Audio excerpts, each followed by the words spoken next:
একদিকে আপনারা দেখলেন আসানসোল দক্ষিণের বিজেপি প্রার্থী তার গাড়ি ভাঙচুর করা হলো এবং এই ঘটনায় অভিযোগের তীর তৃণমূলের দিকে।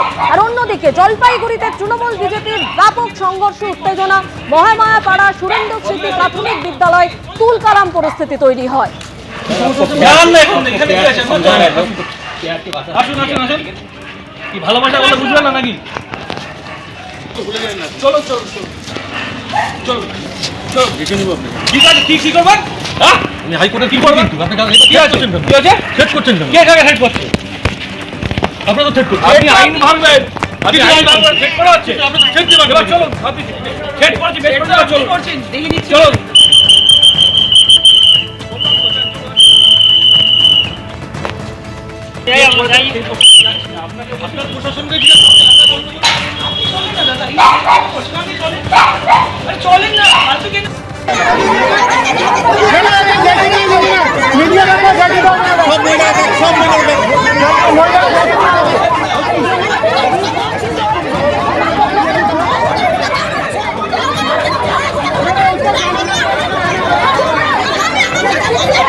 জলপাইগুড়ি বিধানসভা কেন্দ্রের 128 এবং 129 নম্বর যে বুথ, সেখানে গন্ডগোল হয়েছে এবং অভিযোগ বিজেপির পক্ষ থেকে যে তৃণমূলের তরফে এখানে ছাপ্পা ভোট করা হচ্ছিল। অন্যদিকে তৃণমূলের তরফ থেকে অভিযোগ যে এই বুথে বিজেপির দুজন কর্মী এসে ছাপ্পা ভোট করার চেষ্টা করছিল।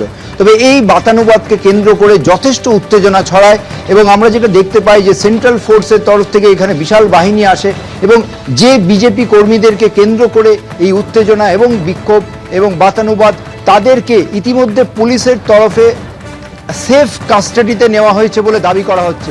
অন্যদিকে তৃণমূলের পক্ষ থেকে অভিযোগ করা হচ্ছে যে এখানে সারাদিন ধরে বিজেপির ওই কর্মী তারা এখানে ছাপ্পা ভোট চালানোর চেষ্টা করছিল এবং সেই ছাপ্পা ভোট তারা প্রতিরোধ করেন। তারা কি বলছেন দেখি। People have gathered, we just have come to see here and we are following the standard operating procedure.